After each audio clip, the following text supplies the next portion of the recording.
The morning sunlight streamed through the dusty windows of the small diner tucked into a quiet alley in Seoul, casting golden rectangles across the worn linoleum floor. Every day, the aroma of sizzling kimchi pancakes and rich, savory broth greeted the few regulars who stumbled through the narrow doorway. Among them, an old Korean woman with a gentle smile had made this diner her refuge for decades. She always arrived at the same time, leaning slightly on her cane, her eyes crinkling as the young boy helped her slide into her usual seat. His name was Malik, a bright-eyed, kind-hearted 15-year-old with skin the color of polished mahogany and a smile that seemed to carry warmth even through the coldest Seoul mornings. Malik worked alongside his mother, a petite, strong-willed woman named Tasha, who had been the diner's waitress for years. She managed the chaos with grace, juggling plates and orders, while her son quietly made the world a little gentler for those around him. Every morning, Malik would guide the old woman to her chair, set a steaming bowl of rice porridge in front of her, and make sure her tea was always just the right temperature. He remembered the stories she told him, tales of youth and hardship, of lovers lost and dreams pursued. Though she had no family left in the city, she found solace in their small, comforting routine. Malik loved these moments more than anything. They weren't just small acts of kindness, they were lessons in humanity. Tasha often watched him with a mix of pride and quiet amusement. "You're going to melt hearts someday, Malik," she'd say, ruffling his hair, "but don't let them break yours either." The diner itself was modest, its walls adorned with faded photographs of Seoul, decades past. A single ceiling fan spun lazily overhead, stirring the scent of fried garlic and simmering soup. The bell above the door jingled occasionally, announcing the entrance of the occasional customer. Most were regulars like the elderly woman or construction workers from the neighborhood who needed a hot meal before starting their day. It was on one of these ordinary mornings that everything began to change. Malik had just helped the old woman adjust her scarf when the door swung open with an abrupt force that made the fan rattle and the old woman flinch. 15 men in perfectly tailored black suits filed in, their shoes clicking sharply against the linoleum. The air seemed to freeze. At the head of the group was a tall man with a commanding presence, a Korean Mafia boss known in whispers as someone untouchable and relentless. Though he appeared in public rarely, his reputation preceded him like a shadow in daylight. Malik, who had never seen such a figure up close, froze mid-step. The boss's eyes swept the diner, landing first on his own men, then scanning the room until they rested on Malik. There was a pause, almost imperceptible, as if the world had contracted to just that moment and that gaze. Malik's heart pounded in his chest, his palms sweating. He had heard stories of the boss, of power, fear, and danger, but now the man's eyes carried a weight he could feel, sharp and unsettling, yet not devoid of curiosity. Tasha stepped forward, her voice calm but firm. "Welcome," she said, her tone carrying the same steadiness that had kept this diner running for years. The men's murmurs filled the air as they surveyed the small space. Plates clinked faintly, steam rose in thin ribbons from boiling soup, and the fan above spun lazily, oblivious to the tension below. The boss walked slowly toward Malik, each step deliberate.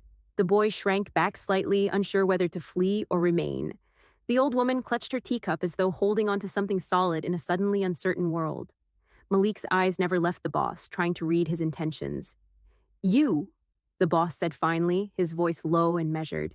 "The one who helps her every day." He gestured toward the old woman. "You know her well?" Malik swallowed hard, nodding. "Yes, sir. I help her every morning." His voice, though small, carried honesty. The boss's eyes softened slightly, not much, but enough for Malik to notice. "She is alone?" the boss asked. "Yes, sir. She lives nearby. I make sure she's comfortable when she comes here." Malik's pride shone through despite the tension. The boss considered this quietly.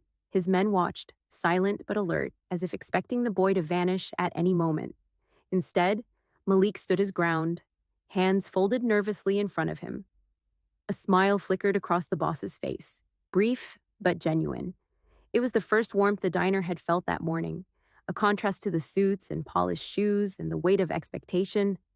"Good," the boss said simply. Then he looked at Tasha. She raised him well. Tasha blinked, startled by the unexpected compliment. "Thank you," she said softly. For the first time, Malik saw a human side of the Mafia boss, Not the cold, untouchable figure whispered about in fearful tones, but someone who could appreciate kindness and loyalty. And in that small, tense exchange, something subtle shifted in the air, a sense that this encounter, dangerous and unpredictable as it was, might mark the beginning of an unexpected story. The boss's men began to settle into the diner, some taking seats, others leaning casually against the counter. Malik moved instinctively to serve them, offering tea and small dishes. The boss watched, his gaze not harsh, but analytical, as if he were measuring the boy's character. Malik, normally so composed, felt the weight of every glance and every quiet judgment. It was then that the old woman spoke, her voice frail, but surprisingly firm. "He has a good heart," she said. Her words cut through the tension like a gentle blade. "Not many do what he does." The boss looked at her, then at Malik. "He will need guidance," the boss said finally. "Someone who knows the world isn't always kind." Malik's heart raced. He didn't understand fully, but he sensed that this encounter was more than chance. The boss wasn't angry. He wasn't here to punish. He was here to observe and perhaps to offer something or someone that could change the course of a boy's life. The morning passed in an odd, suspended rhythm. Plates were cleared, teacups refilled, and the old woman's stories continued as if nothing had happened. But everything had.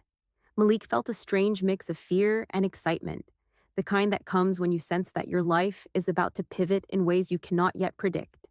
By the time the boss and his men left, the diner returned to its normal rhythm. Yet Malik could not shake the feeling that the world outside had grown larger, more complex, and deep in his chest, an unfamiliar flutter hinted at something entirely new, a connection subtle and undeniable that might one day blossom into something extraordinary. Tasha placed a hand on his shoulder as they cleaned up the counter. "You did well today," she said, smiling. "Sometimes the world notices kindness even before we expect it." Malik nodded, still staring at the doorway where the boss had exited. The city outside was alive with movement, cars and bicycles and pedestrians weaving through the streets. But for Malik, the world felt both bigger and more intimate at once, full of possibilities that had never existed before this morning.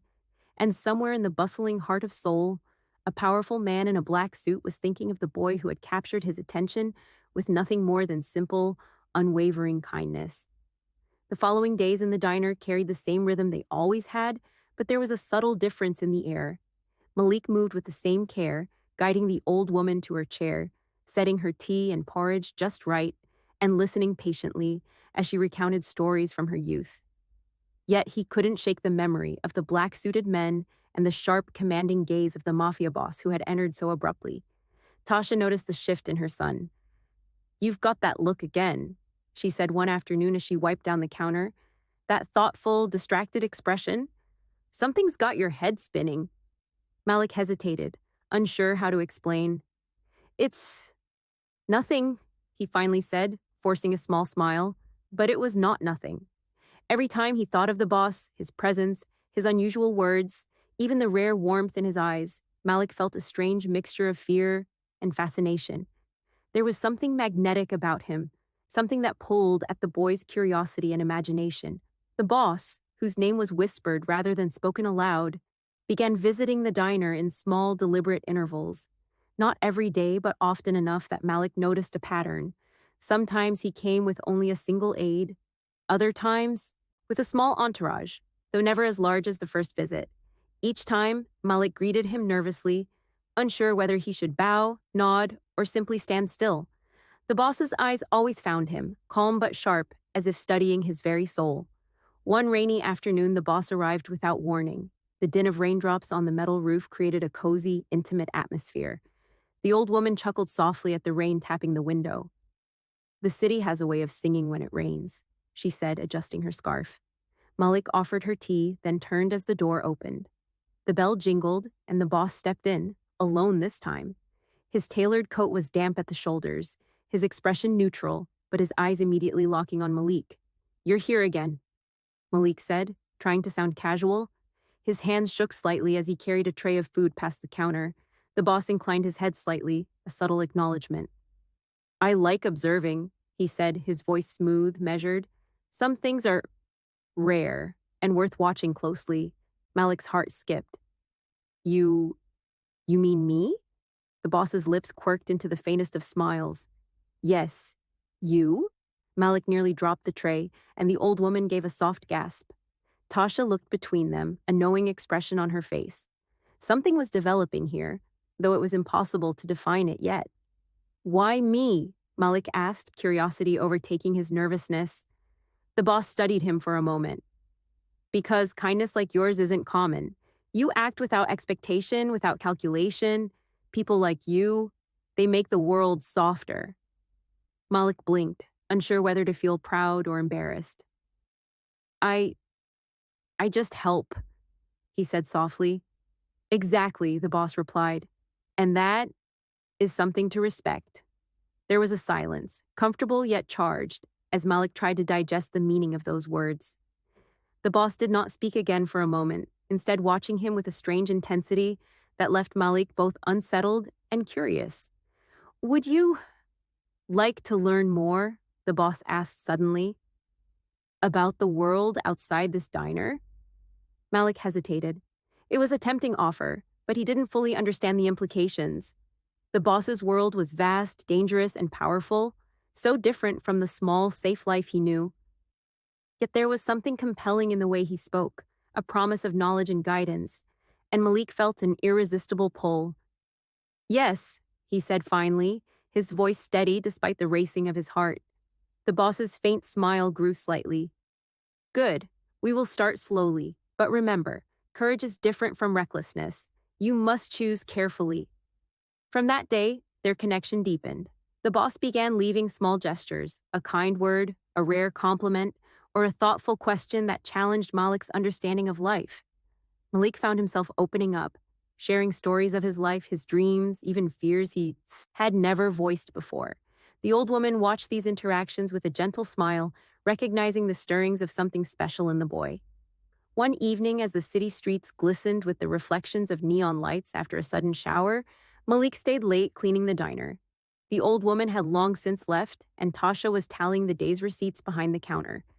Malik's thoughts were elsewhere, replaying the boss's words, the rare kindness in his gaze. The door opened, and Malik looked up to see the boss standing there, coat dripping with rain, yet still exuding that air of control and authority. Late again, he said, a hint of amusement in his tone. Malik blushed. I like making sure everything's perfect.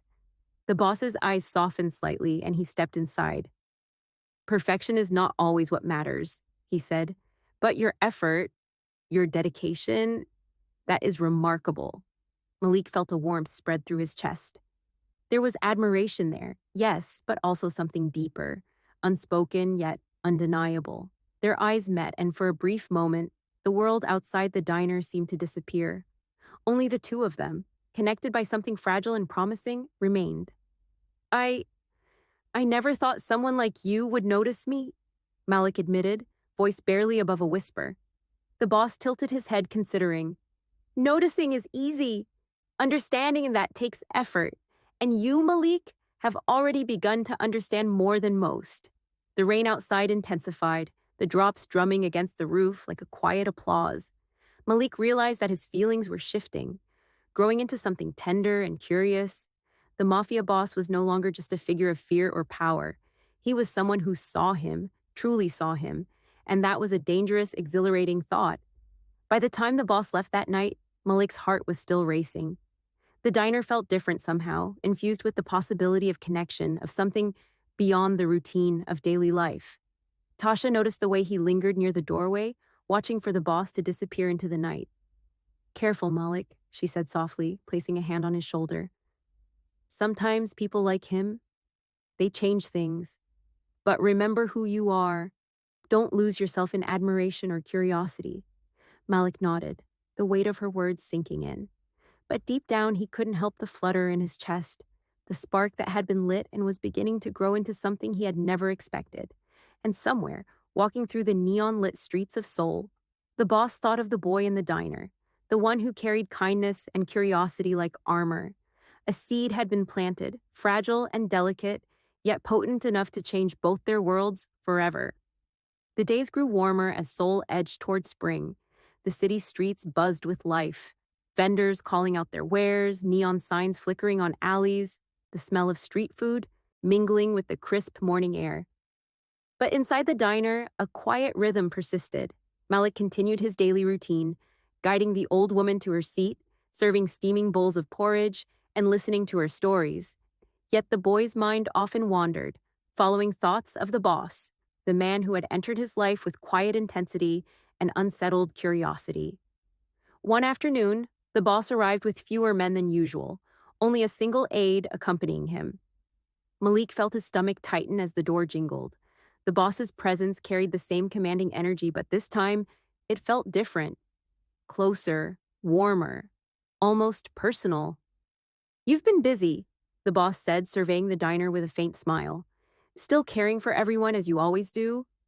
Malik nodded, setting a tray of tea before him. "I try," he said softly. "It's important to me." The boss's eyes lingered on him, the intensity of his gaze making Malik shift slightly. "It is," he agreed, "and that's why I keep coming back. You remind me of something I've long forgotten." Malik blinked. "Forgotten? Compassion," the boss said, his tone surprisingly gentle. "In my world, kindness is often dismissed as weakness.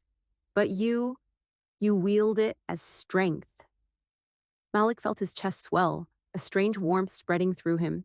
He had never imagined anyone seeing his small acts of care as powerful, especially not someone as formidable as the boss.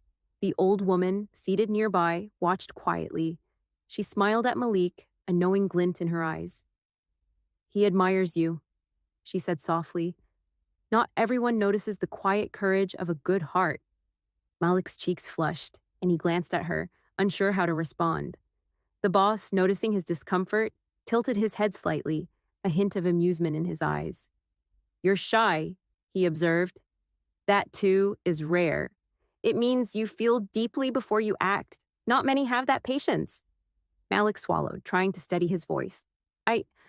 I just want to help people." "And that," the boss said, leaning slightly closer, "makes you exceptional." For a moment, the diner felt suspended in time.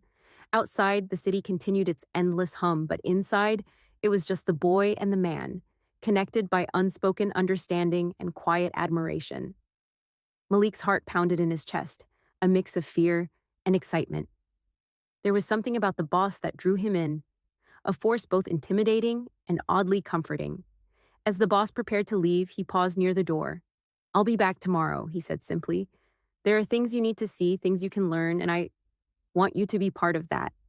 Malik nodded, though he didn't fully understand. "I'll be here," he said. That night, as he walked home through the narrow, rain-slicked streets, Malik's mind replayed every interaction. The boss's words echoed in his head, each one planting seeds of curiosity and wonder. He realized that his feelings were growing, an unfamiliar, tender mix of admiration, intrigue, and something he could not yet name. The next day, the boss arrived earlier than usual. Malik had just helped the old woman settle into her seat when the door opened, letting in a rush of cold morning air. The boss stepped in, alone this time, his presence filling the diner like a shadow and sunlight combined. "You're punctual," he said, scanning the room. "Discipline is important. It will serve you well."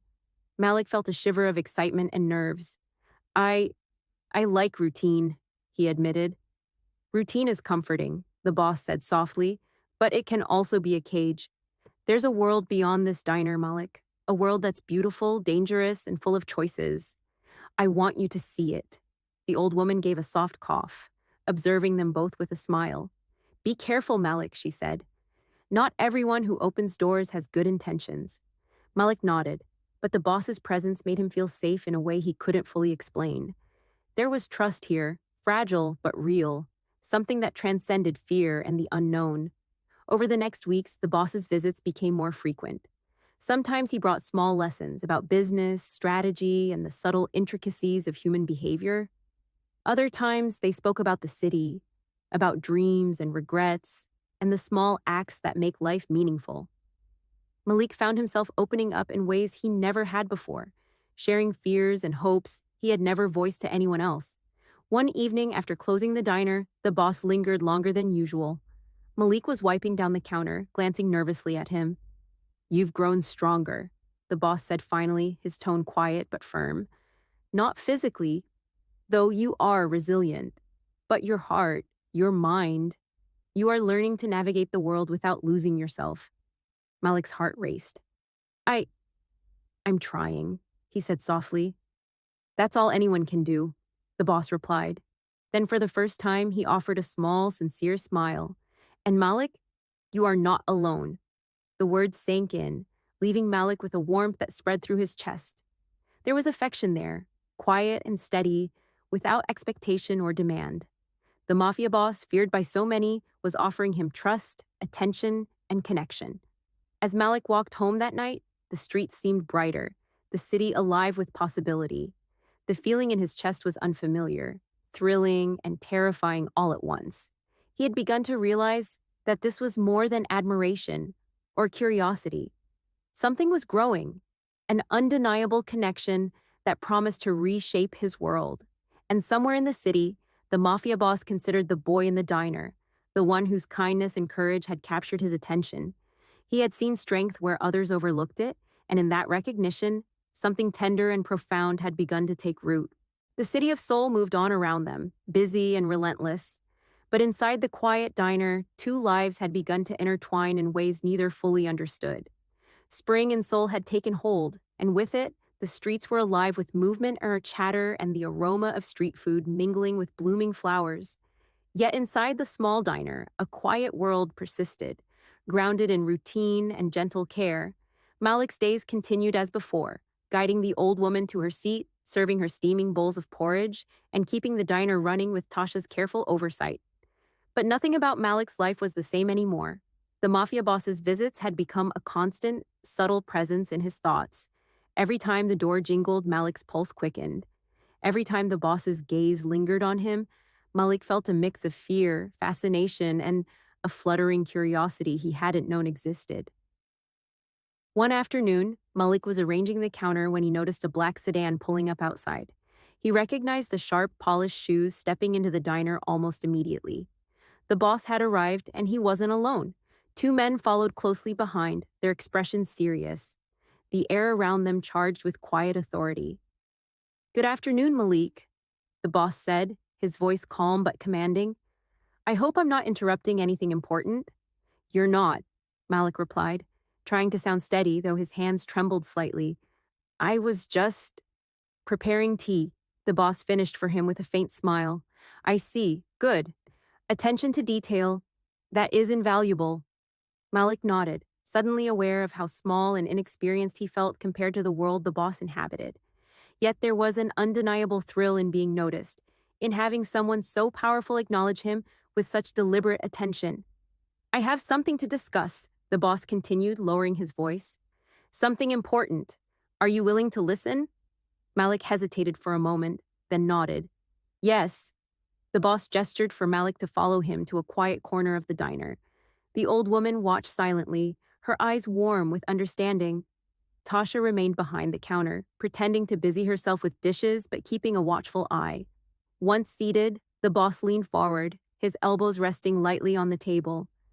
"Malik," he began, "you are growing up in a world that is kind and safe, yes, but the world outside, my world, is complex, harsh, and dangerous. You must understand that every choice has consequences." Malik listened intently, absorbing each word. There was something both terrifying and magnetic about the boss's calm authority. Yet beneath it, he sensed an undercurrent of care, an unusual softness that contrasted sharply with the man's formidable reputation. "You've shown courage and kindness," the boss continued.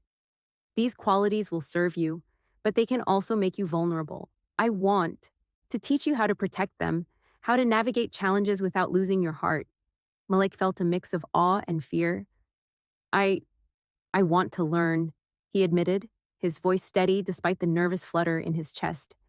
A faint smile touched the boss's lips. "Good, that is the first step." Their conversation was interrupted by the old woman's cough. She shuffled toward them, cane tapping lightly against the floor. "You two talk too seriously," she said gently, a teasing glint in her eyes. Life is more than lessons and strategy. Sometimes it's just laughter. Malik chuckled softly, and even the boss's lips twitched into a hint of amusement. It was rare, this fleeting glimpse of humanity from a man whose life was usually defined by power and precision. Days turned into weeks. The boss began arriving more frequently, each visit a careful balance between guidance and subtle companionship. Malik learned about observation, patience, and small strategies for navigating the unpredictable world outside the diner. And with each lesson, he felt the bond between them deepen, not through force, but through quiet understanding, trust, and shared moments. One evening, after the diner had closed, the boss lingered longer than usual. The city outside was awash in the golden glow of streetlights, reflecting off wet asphalt from an earlier shower. Malik was wiping the counter, glancing nervously at the man who had come to mean so much in such a short time. "You're changing," the boss said softly, watching him, "not just growing, but evolving. You're learning to balance strength and compassion, courage and caution." Malik felt heat rise in his chest. I just want to do what's right," he said. "That is rare," the boss replied. "Most people are content with comfort, with ignoring the harder choices. You face them even when you are unsure. That is remarkable." For a moment, the diner felt suspended in time. The only sounds were the soft hum of the refrigerator and the occasional distant rumble of traffic. Malik's heart raced, not with fear, but with something tender, thrilling, and entirely new. The boss leaned slightly closer, lowering his voice. "There is someone I care about," he said quietly, "and I want to ensure they are never hurt.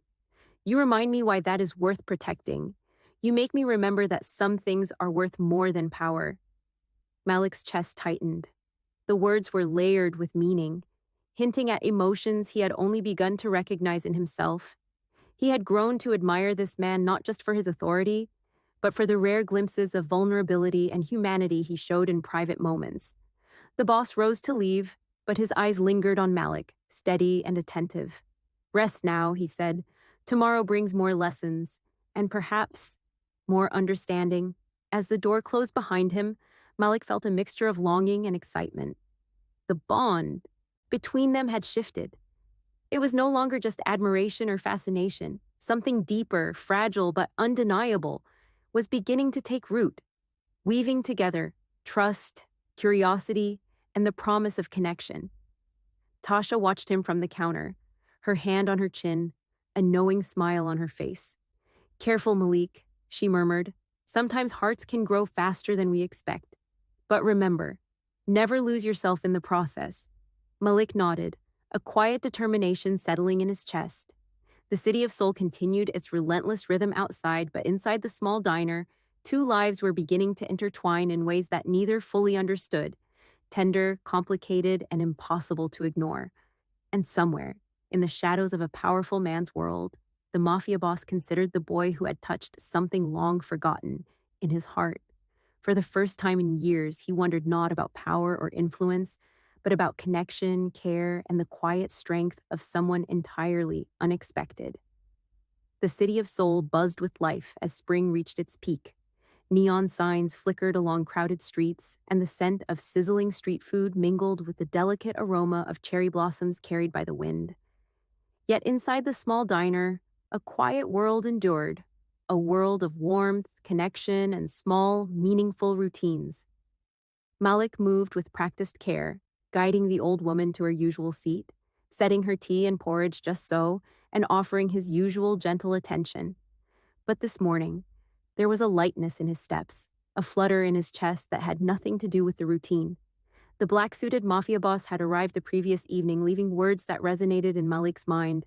Words about protection, trust, and connection. Words that had awakened feelings Malik could no longer ignore. Tasha watched him, a subtle smile on her face. "You've changed," she said softly, wiping her hands on a towel. "Something's different. You've opened up." Malik nodded, but didn't speak. How could he explain the whirlwind of thoughts and emotions that had taken hold? He was no longer just a boy serving breakfast and porridge.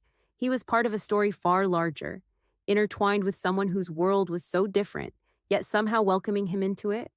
The door jingled, and Malik's heart leapt. The Mafia boss had arrived, alone as usual. The tension in the diner shifted subtly, like the air itself had thickened, drawing every eye to the entrance. Malik steadied himself, taking a deep breath. "You're here early," Malik said, trying to sound casual, though his voice betrayed the flutter of excitement inside him. "I like punctuality," the boss replied, his eyes scanning the diner, then settling on Malik with that intense, unreadable gaze. "It shows dedication, and dedication deserves recognition." Malik felt a warmth spread across his chest. Recognition from this man, someone so formidable, so commanding, was no small thing. The old woman watched quietly, a soft smile on her face. "He admires you, you know," she said. "Not just for your work, but for who you are." Malik's eyes met hers. I feel the same," he admitted, his voice barely above a whisper. The boss's attention shifted, and for the first time Malik saw a glimmer of something deeper than authority or command. An openness, a rare vulnerability that made the man seem more human than myth. "You've grown," the boss said quietly, his tone almost personal, not just in skill, but in understanding, courage, compassion, and now honesty. Malik's heart pounded. I've learned from you," he said, the words escaping before he could stop them. "Not just about the world, but about myself." The boss studied him for a long moment, then slowly he smiled, small, rare, and genuine. "And that is why you matter," he said softly. "Why your heart matters." The old woman cleared her throat gently, but neither Malik nor the boss noticed. They were caught in a moment that transcended the diner, transcended the ordinary life of a boy and a mafia boss. Malik took a tentative step forward. I don't know what the future holds," he said, "but I want to stay part of your world, to learn, to help, to be trusted." The boss's eyes softened, the intensity giving way to something like warmth. "Then you will," he said, "but remember, trust and care are earned, and they must be protected. Always."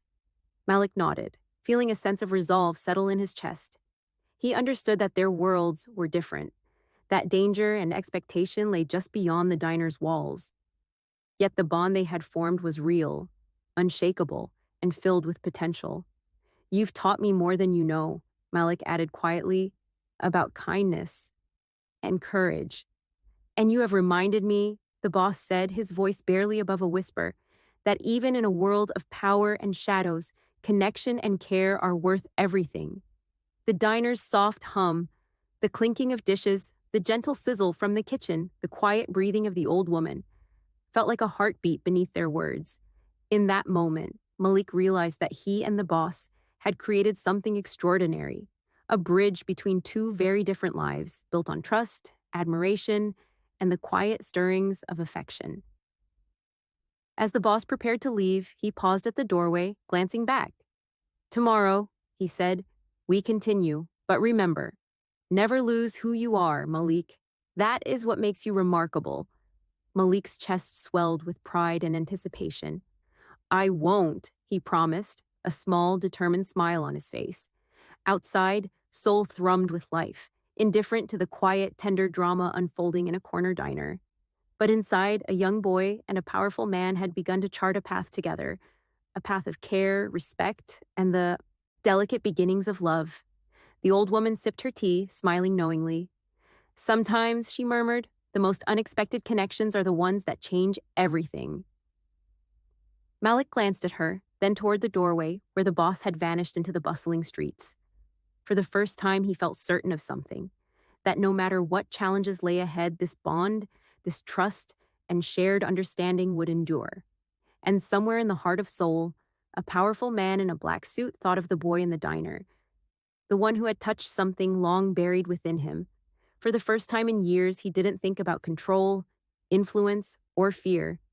He thought about kindness, courage, and the quiet, steady force of someone who had unexpectedly entered his life, and perhaps his heart. The city outside continued its endless rhythm, but inside the small diner, two lives had intertwined. Tenderly, carefully, and undeniably. And for Malik and the boss, the story was only beginning.